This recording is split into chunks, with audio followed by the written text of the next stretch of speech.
So on this date, August 14th, 2016, the Rio 2016 Olympics has concluded for the light flyweight division in boxing. The light flyweight division, of course, being 49 kilograms or about 108 pounds. And of course, I have to give major congratulations to Hasanboy Dusmatov of Uzbekistan for winning the gold medal. Put on a fabulous display of boxing throughout the entire tournament. Did extremely well, managed to pull off a good victory, solid victory in the finals against Yurberjen Martinez, who had been a little bit of a Cinderella story in these Olympics, a guy that wasn't necessarily a guy that was favored to win a medal, definitely not as much as Dusmatov, but a guy that made it all the way to the finals, beat a couple of medal favorites along the way, and did an excellent job. And for mine, he was the most exciting fighter of the Olympics. Consistently exciting fighter, and every single fight was a war pretty much. Only Dusmatov was able to kind of keep everything at range and outbox him for the first couple of rounds of their fight, managing to go up at least 2-1 against him, and managed to pull off a good victory to win the gold. Martinez, of course, winning the silver, managed to defeat Ioannis Argelagos on his way to getting there, defeated Rogan Ladon of the Philippines, defeated Patrick Lorenzo of Brazil, and defeated Samuel Carmona Heredia of Spain in what for mine was the absolute most exciting fight of the Olympics. Was Samuel Carmona Heredia versus Yurberjen Martinez. It came very close to losing that fight. Managed to eke it out on the judges' scorecards and get into the semis, where he managed to defeat the gold medal favorite Ioannis Argelagos of Cuba, and get into the finals, where he was unfortunately for himself outboxed by Hasanboy Dusmatov, but just an excellent performance from both of these gentlemen. Of course, I also already mentioned Nico Hernandez of the United States and Ioannis Argelagos of Brazil managed to pull off bronze medals for their efforts. They both put on an excellent showing. Ioannis Argelagos defeated Peter Waruri of Kenya quite easily. Also defeated Galalia 5 with class. Showed a great class in that first fight after he had the bye for the round of 32. Nico Hernandez had been another guy that had been a little bit of a Cinderella story. Managed to pull off an upset over the other major guy that was a medal favorite in Vasily Yegorov of Russia in the second round. Cleanly defeated Manuel Capai in the first round of Italy. Also managed to defeat in a war, just one of the other more fun fights of these Olympics, a war between himself and Carlos Quipo of Ecuador, full name Carlos Eduardo Quipo Piratay of Ecuador. That was another great fight in these low weight classes in just the entire Olympics, really. Excellent fights. Unfortunately, for Liu Bin of China, he got what I thought was a really terrible decision against Peter Waruri of Kenya in the round of 16 in what was both of their first fights in it. But should some of these guys turn pro, I think all of them are going to have very, very bright futures. Liu Bin, I think, is a guy that, should he turn pro, could potentially be another guy like a Zhou Shiming, bringing a lot of great glory, not only to his country, but to himself. But I have a feeling that he may actually stay as an amateur, potentially try to win some more medals for his country. And I think that actually may be a little bit more worth it to him in terms of money. Of course, Ioannis Argelagos of Cuba is likely in the same spot. For Cuba, it's all about these amateur world championships, amateur Olympics, amateur medals, AIBA world championships, and all that good stuff. So he's likely to be staying as an amateur as long as he doesn't defect. You have Hasanboy Dusmatov, of course, the gold medalist. There's a potential that he may come back in 2020 to try to defend his title, but I have a feeling that there's going to be some pro promoters knocking on his door. But I'm not entirely sure.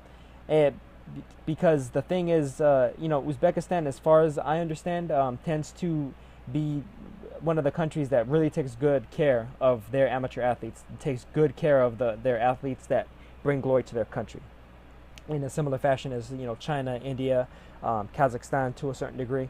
So I have a feeling that we may actually see him back, one of the few Olympian medalists that may come back to try to return and defend his title. Bijan Zakipov, who was one of the guys that Dusmatov beat in the quarterfinals of Kazakhstan. I have a feeling he's probably going to stay as an amateur. The guys that I think are probably turn pro is Yurberjen and Martinez. I think it's very likely he turns pro. I think his big money prospects are pretty much guaranteed to be in the pros. Being from Colombia, tough front foot slugging style, just an exciting fighter all the way around.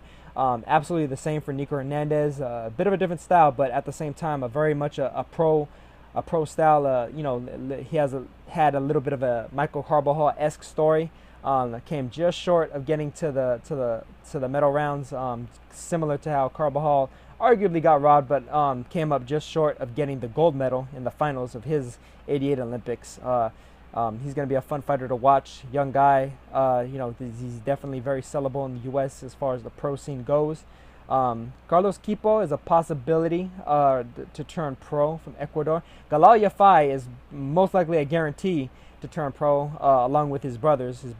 Kal and Gamal, who are both Kal anyway is on the cusp of getting a world title shot at super flyweight, where he campaigns currently.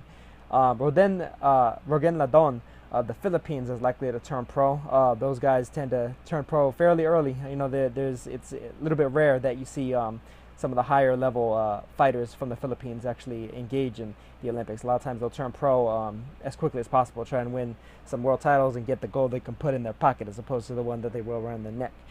Paddy Barnes of Ireland is very, very likely to turn pro. He's been in 3 Olympics now, came up short with 2 bronze in 2008 and 2012. Unfortunately, didn't even medal this time when he came across Samuel Heredia and got somewhat outboxed, somewhat outslugged, and lost this just a brutal competitive split decision.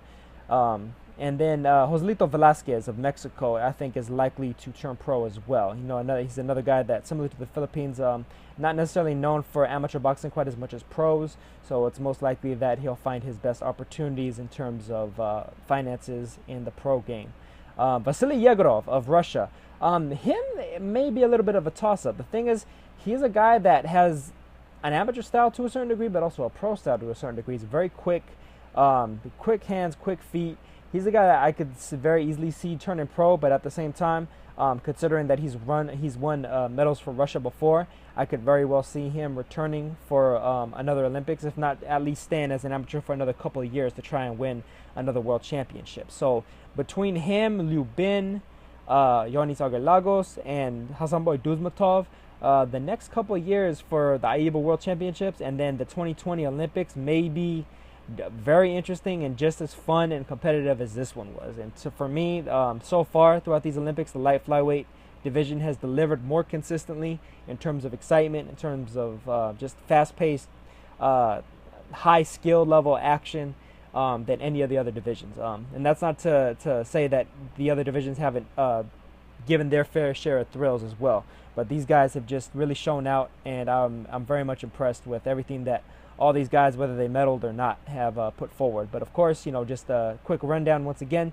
Ioannis Agerlagos of Cuba with a bronze. Nico Miguel Hernandez of the United States of America with a bronze. Yurberjen Hernandez Martinez of Colombia with the silver. And Hasanboy Dusmatov of Uzbekistan with the gold. Congratulations to all these fighters. Congratulations to all the fighters for even making it to the Olympics. And I'm hoping for bright futures for all of them. I'm hoping to see them all back in the ring, whether it's in pro or amateur, and I'm hoping that they all, get better, be even more competitive, and engage in some of the more fun fights that we're going to see for the next few years, not only in the amateurs, but as the pros as well. So that's it for this one, guys. I'll catch you on, guys, on the next couple of previews and reviews for Olympic boxing, and peace.